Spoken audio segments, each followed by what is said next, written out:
ഇസ്ലാമിന്റെ ശത്രുക്കളുമായി പോരാട്ടം നടത്തുന്നത് എങ്ങനെയാണ്? അതിനെങ്ങനെ നമുക്ക് സാധിക്കും? കാരണം നമുക്ക് ഈ സമുദ്രത്തിന്റെ മുകളിലൂടെ യാത്ര ചെയ്തു പോകാനുള്ള തോണിയും വഞ്ചിയും ഒന്നുമില്ല. എന്ത് ചെയ്യും? ഖാലിദ് റളിയല്ലാഹു തആല അൻഹുവിന്റെ മനസ്സിലെ ഈമാനിന്റെ കട്ടി കണ്ടോ? ഖാലിദ് റളിയല്ലാഹു അൻഹു തന്റെ അണികളോട് പറയുകയാ, ഞാൻ ഈ സമുദ്രത്തിന്റെ മുകളിലൂടെ കുതിരയെ ഓടിക്കാൻ പോവുകയാണ്, നിങ്ങൾക്ക് എന്റെ കൂടെ വരാൻ ധൈര്യമുണ്ടോ? എന്റെ കൂടെ വരാൻ ധൈര്യമുണ്ടോ?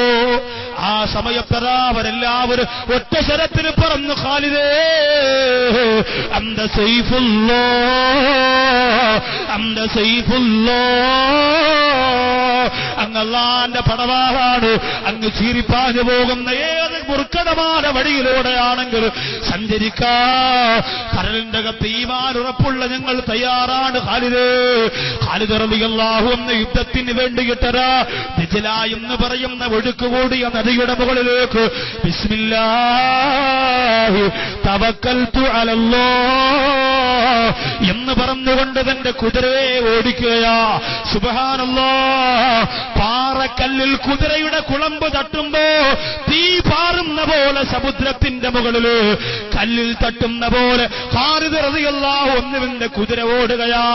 ഖാലിദ് മാത്രമല്ല, പിന്നാലെ വന്ന മുഴുവൻ സഹാബത്തുമരാ ആ യുദ്ധക്കളത്തിലേക്ക് ദിജ്ലാ നദിയുടെ മുകൾ പരപ്പിലൂടെ കുതിരയെ ഓടിച്ചുകൊണ്ട് ശബ്ദത്തിലൂടെ പറന്നു പോവുകയാ. ചരിത്രം പറയുന്നു, അതിനിടയിൽ ഒരു സഹാബിയുടെ ഒലുവെടുക്കാനുള്ള ചെറിയ ഒരു പാത്രം കുതിരപ്പുറത്തിരുന്ന് നിലത്ത് വീഴുകയാ.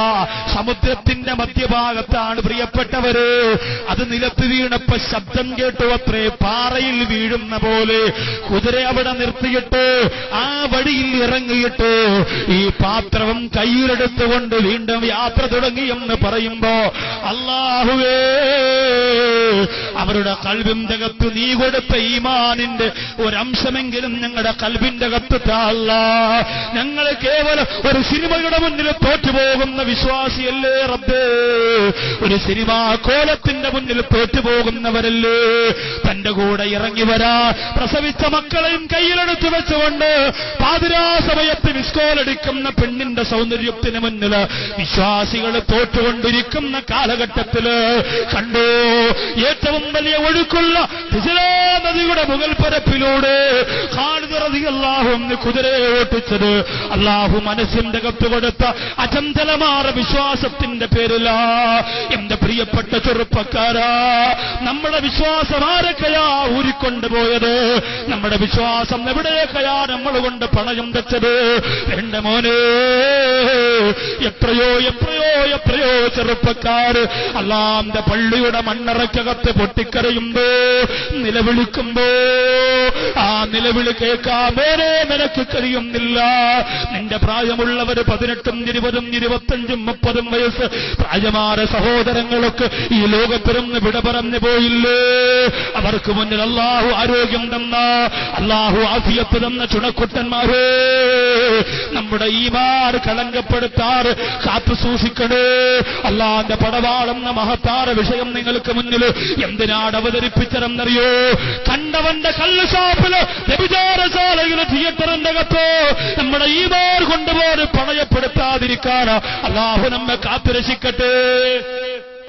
അലാമത് ഖാലിദ് റളിയല്ലാഹു തആല അൻഹു ഈ സമുദായത്തിന് സമർപ്പിക്കുന്ന 4ാമത്തെ ഗുണപാഠം പറയട്ടെ. ശുക്റുല്ലാഹ്, അല്ലാഹുവിന് നന്ദി രേഖപ്പെടുത്തലാണ്. എവിടെ കിടന്ന ഖാലിദാണ്, എങ്ങനെ ജീവിച്ച ഖാലിദാണ്. അഴുക്കുചാലിൽ കിടന്ന ഖാലിദല്ലേ, ബിംബാരാധന നടത്തിയ ഖാലിദല്ലേ, വ്യഭിചരിക്കാൻ താല്പര്യം കാണിച്ചിരുന്ന ഖാലിദല്ലേ, കള്ളുകുടിച്ചിരുന്ന ഖാലിദല്ലേ, നബിതങ്ങളുടെ കഴുത്തരിയാൻ വാളിന് മൂർച്ച കൂട്ടിയിട്ട് കാത്തിരുന്ന ഖാലിദല്ലേ. ആ ഖാലിദിന് അല്ലാഹു ഇത്രത്തോളം വലിയ സന്തോഷമുള്ള ഈമാൻ തുളുമ്പുന്ന ജീവിതം കൊടുത്തപ്പോ ഖാലിദ് റളിയല്ലാഹു അൻഹു അല്ലാഹുവിനോട് നന്ദിയുള്ളവനായി ചെറുപ്പക്കാരാ ഞാൻ പറയട്ടെ, എന്റെ കൂറ്റമ്പാറയിലെ ചെറുപ്പക്കാർക്കും നെഞ്ചത്ത് കൈവച്ചുകൊണ്ട് ഉറപ്പോടുകൂടി പറയാൻ പറ്റോ,